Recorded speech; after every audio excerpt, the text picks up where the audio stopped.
Vita, white sister, tall Vita, Mama Chapel.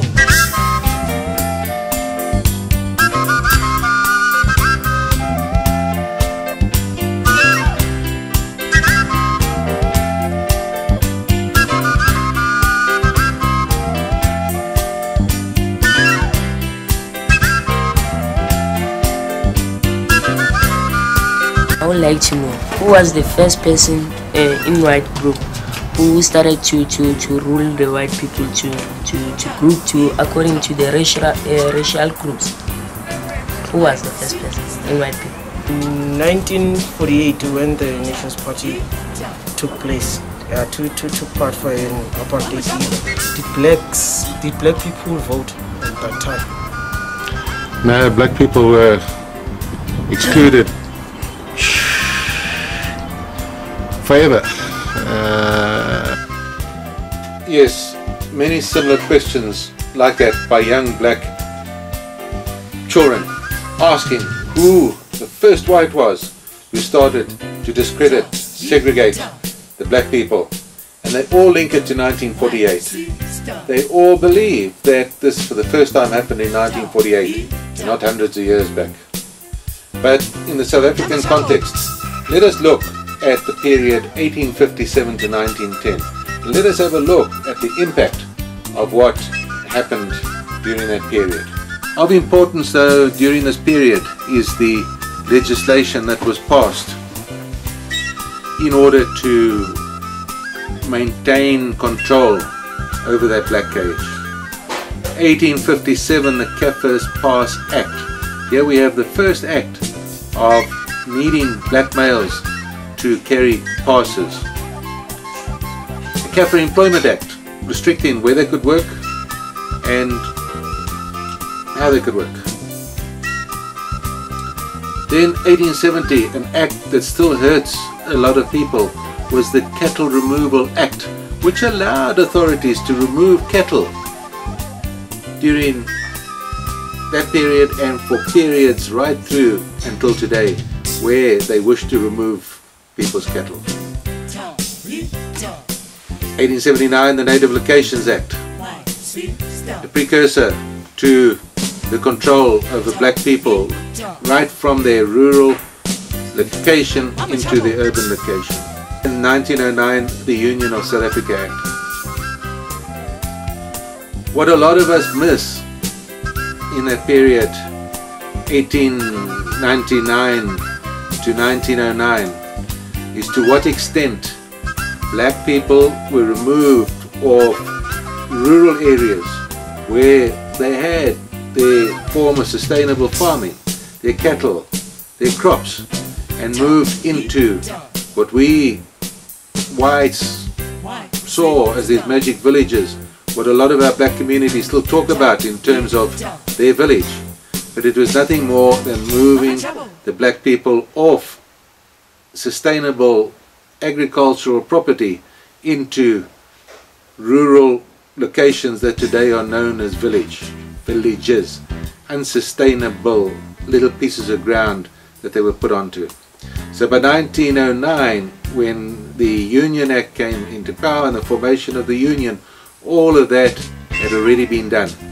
That black cage that you see on the left hand side of the presentation just got smaller and smaller during this process, with more and more people being fitted into that cage.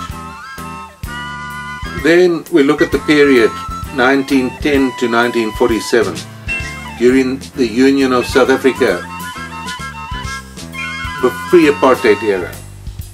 You notice the black cage has got a little bit smaller in size with more people, the white capitalist cage on the other side, and we have during that period probably some of the most important legislation that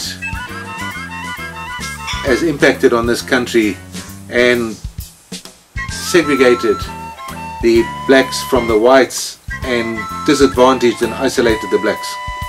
In 1913, the Natives Land Act, This is the act that prohibited black people from owning and purchasing property other than that 7% of the land allocated to them in that black cage. Then in 1923, the Native Urban Areas Act. Now, depending on how you look at that Urban Areas Act, it is, in one sense, the legislation which made it legally, it was the legal responsibility of the urban councils to accommodate those black people who are working in the urban area. And the start of Soweto came out of the 1923 Native Urban Areas Act. But linked to this Native Urban Areas Act was a system that required black people to get permission to move from their rural area into their urban area, to get that passbook stamped and authorized by a commissioner in the urban area, in the rural area. And when he got into the urban area, he had something like 72 hours to find a job before he would even get accommodation. So that Native Urban Areas Act is probably the key to the ability of the apartheid era to be able to maintain influx control. 1926 Job Reservations Act, don't we know about it? But then in 1927, the Immorality Act number 5.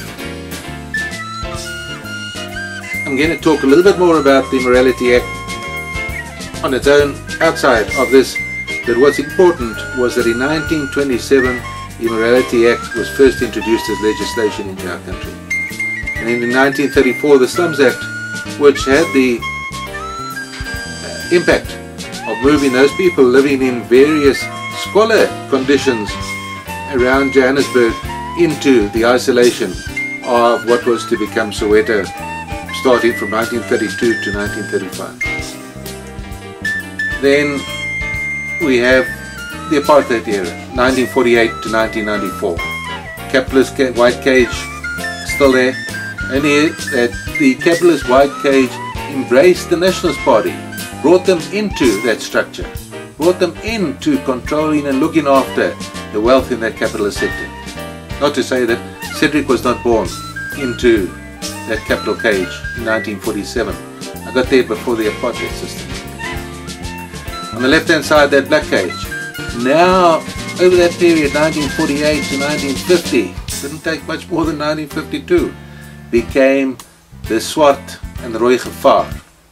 The black danger linked to the red danger, which is the communist danger, where the capital cage saw the potential of black people being able to take mineral wealth away from this country and hand it over to the communists. The legislation there of importance is 1949, the prohibition of mixed marriages. 1950, the Immorality Amendment Act. Take note, the Immorality Amendment Act. And what did it amend? What it did was it included colored people as part of the other race that the whites were not allowed to have sexual intercourse with. Before that, it was just the black. Then 1950 Population Registration Act, where they started to control who survived as whites, coloreds in this whole structure. That if you were not white enough, you became colored, and if you were not colored enough, you became black. 1950 the Group Areas Act, the precursor to forced removals throughout the country. The Group Areas Act, which defined that black people could not live in these deemed white areas. The Bantu Building Workers Act of 1951, believe it or not. I, as a white, would never have believed that blacks even were allowed to build. But what they were doing is they were training black people to build their houses in the townships. And they had skilled black people building houses in the townships.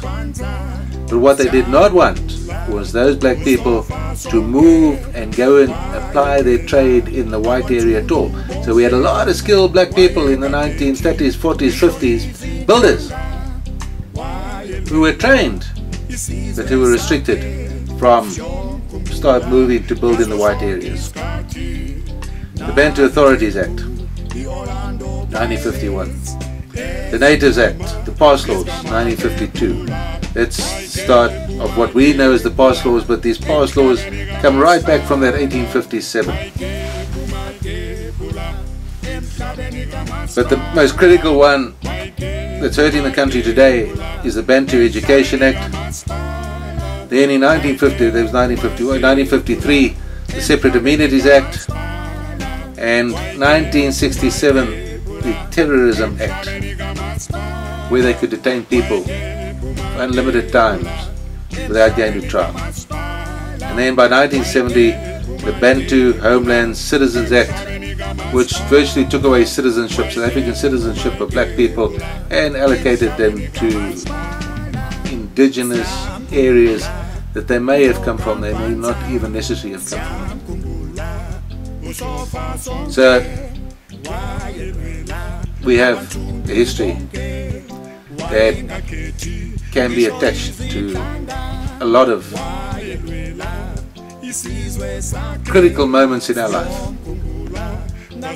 and we need to understand all of that, both as white people and black people, as we seek a way forward.